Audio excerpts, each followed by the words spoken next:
வணக்கம், எல்லாரும் எப்படி இருக்கீங்க? இன்னைக்கு வீடியோவில் என்ன பார்க்க போகிறேன்னா, இன்றைக்கி எங்களுடைய நைட்டு சாப்பாடை தான் வந்து பார்க்க போகிறீங்க. நாங்கள் வந்து பார்த்தீங்கன்னா அம்மா வீட்டிலேருந்து கெழுத்தூருக்கு வந்துவிட்டோம். நாங்கள் வந்து 2 நாளாக ஆகுது. 2 நாளாக பார்த்தீங்கன்னா நான் வந்து வீடியோவே எடுக்கலை. ஏன்னா எங்கள் ஊரில் வந்து பார்த்தீங்கன்னா சரியான மழையாக வந்து பேஞ்சிட்டே இருக்குது. இன்றைக்கி தான் வந்து லைட்டாக விட்டுருக்குது. சரி, இன்றைக்கி வந்து வீடியோ எடுக்கலாம் அப்படின்னு சொல்லிட்டு தான் இன்றைக்கி நான் வந்து எடுக்கிறேன். இன்றைக்கி நான் என்ன சாப்பாடு செய்ய போகிறேன்னா, வெள்ளை சாதம், பருப்பு குழம்பு, அதுக்கு வந்து காரசாரமான பாவக்காய் வறுவல், இதுதான் இன்றைக்கி நான் வந்து செய்ய போகிறேன். இப்போ வாங்க எப்படி செய்கிறேன்னு பார்க்கலாம். சரி, வந்து பார்த்தீங்கன்னா ஜாலியாக டூரெல்லாம் போயிட்டு பாட்டி வீட்டில் எல்லாம் ஜாலியாக என்ஜாய் பண்ணிவிட்டு இப்போ ஊருக்கு வந்தாச்சு. சரி, எப்படி இருந்தது? இங்கே மொட்டை பாசம் வந்துட்டான் ஹரி. ஆனால் ஹரிக்கு வந்து ஊர்லேருந்து வர்றதுக்கு மனசே இல்லை. ஃபுல்லாக இருந்துட்டு வரலாம் அப்படின்னு தான் சொல்லணும். பார்த்தீங்கன்னா சாப்பாட்டுக்கு வந்து உட வச்சுட்டேன். அது வந்து பார்த்தீங்கன்னா வெந்நீர். எப்போதுமே வந்து பார்த்தீங்கன்னா எங்கள் வீட்டில் வெந்நீர் வந்து அடுப்பில் வந்து போட்டு வச்சுட்டே இருப்போம். ஏன்னா வெந்நீர் வேணுங்கிறவங்க வெந்நீர் குடிச்சிக்கலாம், பச்சை தண்ணி வேணும்னா பச்சை தண்ணி குடிச்சிக்கலாம். அது மட்டும் இல்லை, இப்போ வந்து மழை வந்து பெஞ்சிட்டே இருக்கா, எல்லாருமே வந்து வெந்நீர் தான் வந்து குடிச்சிட்டு இருக்கிறோம். இப்போ வந்து ஒலை வந்து காயிட்டா, அதுக்குள்ளே நான் வந்து அரிசி கழுவிட்டு வந்துடுறேன். அம்மா, இன்னைக்கு எனக்கு பிடிச்ச குழம்பு வைக்க போறீங்க. சாரி, பருப்பு கடையல். அடுப்பு ஏமா சரியாவே எரிய மாட்டேங்குது, புகஞ்சுக்கிட்டே இருக்கு. வரவெல்லாம் மழையில நனைஞ்சு போயிட்டுருக்கா. மழை விடாம பெய்யுதுல்ல. ஆமா, அது எல்லா வரவும் நனைஞ்சு போச்சு. அதனால புகஞ்சுக்கிட்டே தான் எரியுது. வெயில் அடிச்சிச்சுன்னா காய வைக்கலாம், வெயிலே இல்லை சுத்தமா. ஆமா, உலை வந்து நல்லா கொதிச்சிருச்சு. அரிசியும் வந்து கழுவிட்டு வந்துட்டேன். இப்போ உலைக்கு வந்து அரிசி போட்டுடலாம்.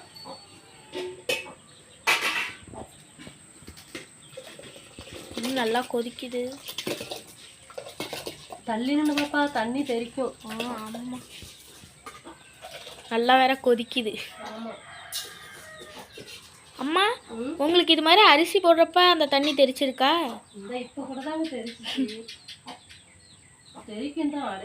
பொறுமையாக போடணும். அரிசி போடும்போது வந்து பொறுமையாக போடணும். அப்படியே கொட்டணும்னு வச்சேன், தண்ணி ஃபுல்லாக நம்ம மேலே தான் தெரிக்கும். ஆமாம்.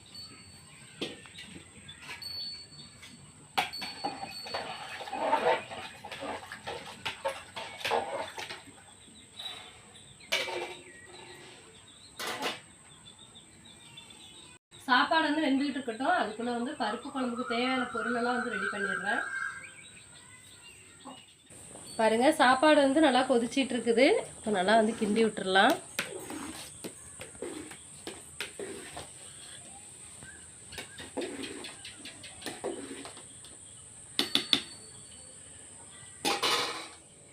பருப்பு குழம்பு செய்கிறதுக்கு ஒரு கப்பு வந்து துவரம்பருப்பு எடுத்துருக்கிறேன். துவரம்பருப்பு வந்து நல்லா கழுவிட்டு தண்ணி சேர்த்து வச்சுருக்கிறேன். இப்போ இது வந்து நம்ம அடுப்பில் வச்சு வேக வச்சிடலாம்.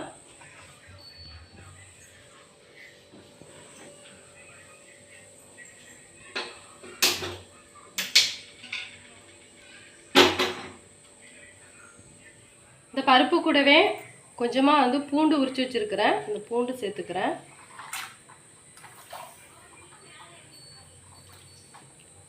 கொஞ்சம் வெங்காயம்,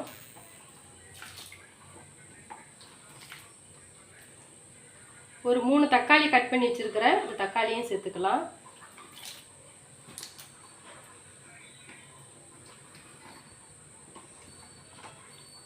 அதோட காரத்துக்கு வந்து பார்த்தீங்கன்னா 3 பச்சை மிளகாய், இந்த பச்சை மிளகாயும் வந்து சேர்த்துக்கலாம்.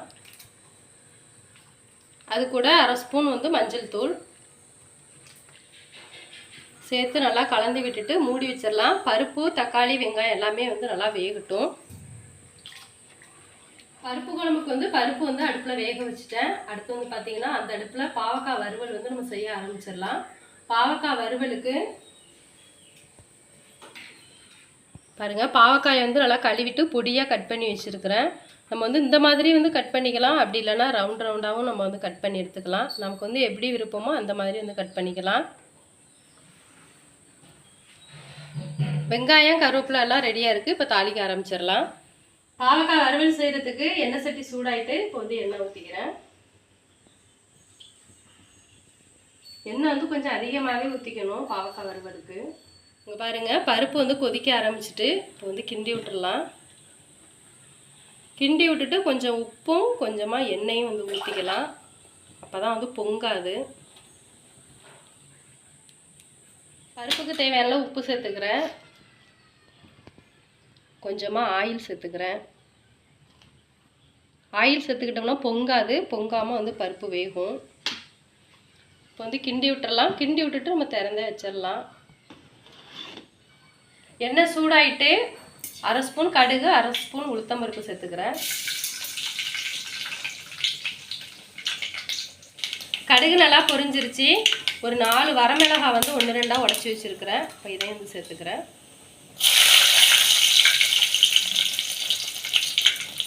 அது கூட வெங்காயம் சேர்த்துக்கிறேன்.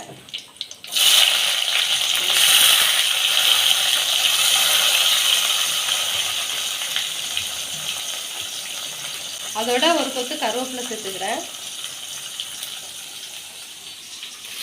ஃப்ரெஷ்ஷாக பறித்து வச்சுருக்கீங்கம்மா? பறிச்சு நம்ம வீட்டுக்கு தோட்டத்தில். ஆமாம்.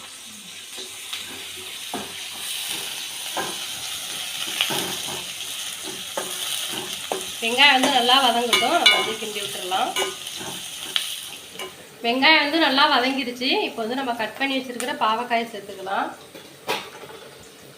பாவக்காய் வந்து தண்ணி இல்லாமல் நல்லா சுத்தமாக வடிகட்டிட்டு அதுக்கப்புறமா தான் நம்ம வந்து சேர்க்கணும்.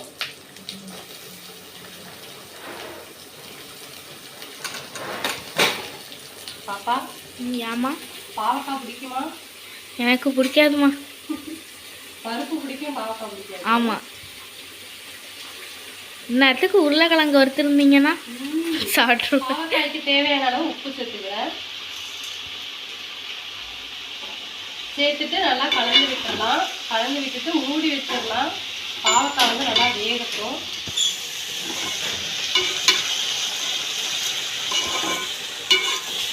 நம்ம தண்ணியெல்லாம் எதுவுமே சேர்க்கக்கூடாது. இந்த எண்ணெயிலே வந்து பார்த்தீங்கன்னா பாவக்காய் எல்லாம் வந்து வெந்துடும்.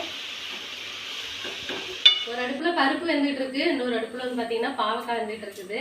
இப்போ வந்து சாப்பாடு வந்து வெந்துருச்சான்னு பார்த்துட்டு நம்ம வடிச்சிடலாம். பாருங்க, சாப்பாடும் வெந்துருச்சு. இப்போ வந்து வடிச்சிடலாம்.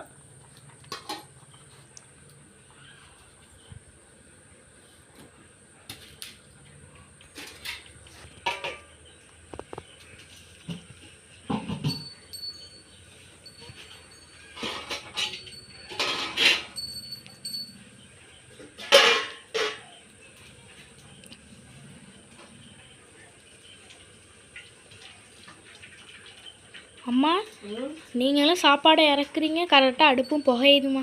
ஆமாம், இன்னுமே புகஞ்சாலும் ஒன்றும் பிரச்சனை இல்லை. ஆமாம். சாதம் வடிச்சாச்சு. இப்போ நம்ம வெந்நீரை தூக்கி அந்த இடத்துல போட்டுருவோம்.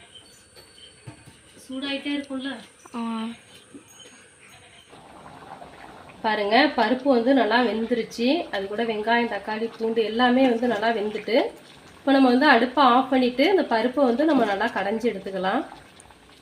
பருப்புலேருந்து தண்ணி வந்து வடிகட்டி எடுத்து வச்சுட்டேன். இதில் வந்து பார்த்திங்கன்னா பருப்பு மட்டும்தான் இருக்குது. அதிகமாக தண்ணி இருந்துச்சுன்னா கடைய முடியாது. அதனால் வந்து தண்ணி வந்து கொஞ்சமாக வடிகட்டி எடுத்து வச்சுட்டேன். இப்போ நம்ம இந்த பருப்பை வந்து கடைஞ்சிக்கலாம். இந்த மாதிரி குழி கரண்டி வச்சும் கடையலாம், அப்படி இல்லைன்னா பருப்பு கடையிற மத்து வச்சும் கடையலாம்.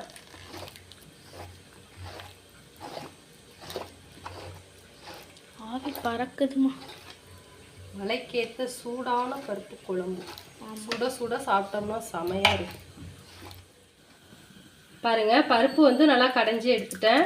நம்ம தனியாக ஊற்றி வச்சுருந்த தண்ணியையும் இது கூட சேர்த்துட்டேன். பருப்பு குழம்பு வந்து பார்த்திங்கன்னா ரொம்ப தண்ணியாக இருக்கக்கூடாது. இந்த மாதிரி தான் வந்து கொஞ்சம் திக்காக இருக்கணும். இப்போ நம்ம வந்து தாளிக்க ஆரம்பிச்சிடலாம். பருப்பு தாளிக்கிறதுக்கு எண்ணெய் சட்டி சூடாயிட்டு இப்போ எண்ணெய் ஊற்றிக்கிறேன். எண்ணெய் சூடாயிட்டு கடுகு, உளுத்தம் பருப்பும் சேர்த்துக்கிறேன். அது கூட ஜீரகம் சேர்த்துக்கிறேன்.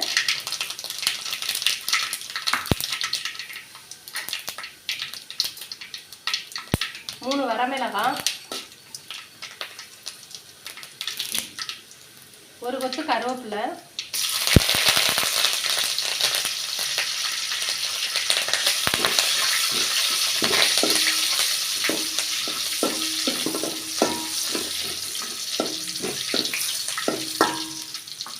எல்லாமே நல்லா பொரிஞ்சிருச்சு. இப்போது கடைஞ்சி வச்சிருக்கிற பருப்பை சேர்த்துக்கலாம். தள்ளி நின்னுங்க பாப்பா. சரிம்மா.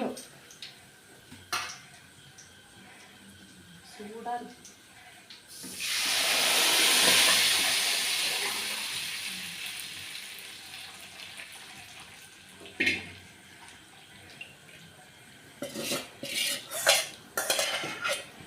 நல்லா சூப்பராக இருக்குமா. பருப்பை சேர்த்துட்டேன். இப்போ வந்து நல்லா கலந்து விட்டுட்டு ஒரு 5 நிமிஷம் வச்சிடலாம். ஒரு கொதி வரட்டும். என்னோட ஃபேவரட் ரெடி ஆகிட்டு. உப்பு எல்லாமே வந்து பார்த்தீங்கன்னா பருப்பு வேகும் போதே சேர்த்துட்டேன். அதனால் நம்ம வந்து கொதிச்சதையும் உப்பு வந்து கரெக்டாக இருக்கான்னு பார்த்துக்கலாம். பாருங்கள், பாவக்காய் வந்து நல்லா வெந்துக்கிட்டு இருக்குது. இப்போ வந்து நம்ம மிளகாத்தூள் சேர்த்துக்கலாம். மிளகாத்தூள் வந்து நம்ம ஃபஸ்ட்டே சேர்க்கக்கூடாது. இந்த மாதிரி வந்து வெந்ததுக்கு அப்புறமா தான் வந்து சேர்க்கணும். எந்த அளவுக்கு காரம் தேவையோ அந்த அளவுக்கு வந்து மிளகாத்தூள் வந்து சேர்த்துருக்குறேன். இப்போ சேர்த்து நல்லா கலந்து விட்டுடலாம்.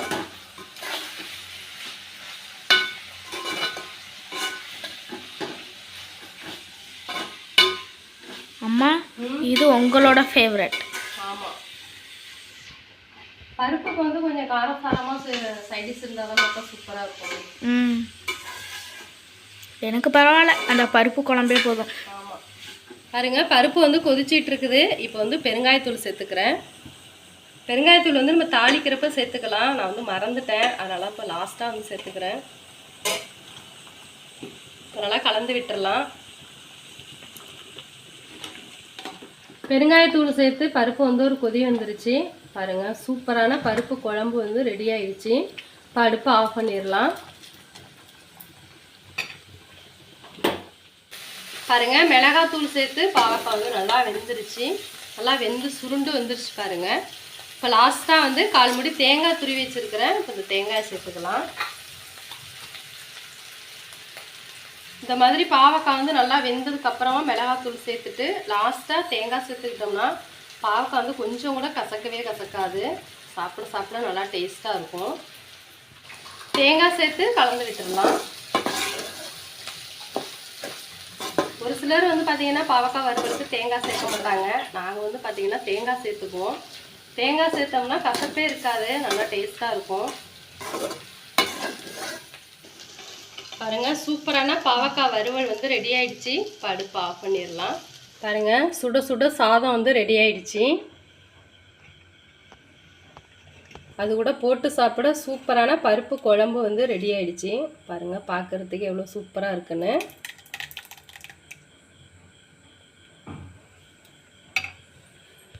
அதுக்கு சைடிஷ் வந்து பார்த்திங்கன்னா நல்லா காரசாரமான பாவக்காய் வறுவலும் வந்து ரெடி ஆயிடுச்சு.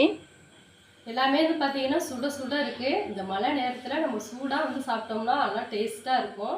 இதுதான் இன்றைக்கி எங்களுடைய நைட்டு சாப்பாடு. இப்போ நான் எல்லோரும் வந்து சாப்பிட போகிறோம். இதை பார்த்துட்டு எப்படி இருந்துச்சுன்னு கமெண்ட்ஸில் வந்து சொல்லுங்கள். நான் செஞ்ச இந்த சமையல் வந்து உங்களுக்கு பிடிச்சிருக்கும்னு நினைக்கிறேன். பிடிச்சிருந்துச்சுன்னா லைக் பண்ணுங்கள், ஷேர் பண்ணுங்கள். இப்போ தான் நம்மளோட சேனல் வந்து ஃபஸ்ட் டைம் பார்க்குறீங்கன்னா மறக்காமல் வந்து சப்ஸ்கிரைப் பண்ணுங்கள். அப்படியே பக்கத்தில் இருக்கிற பெல் பட்டனை கிளிக் பண்ணிடுங்க.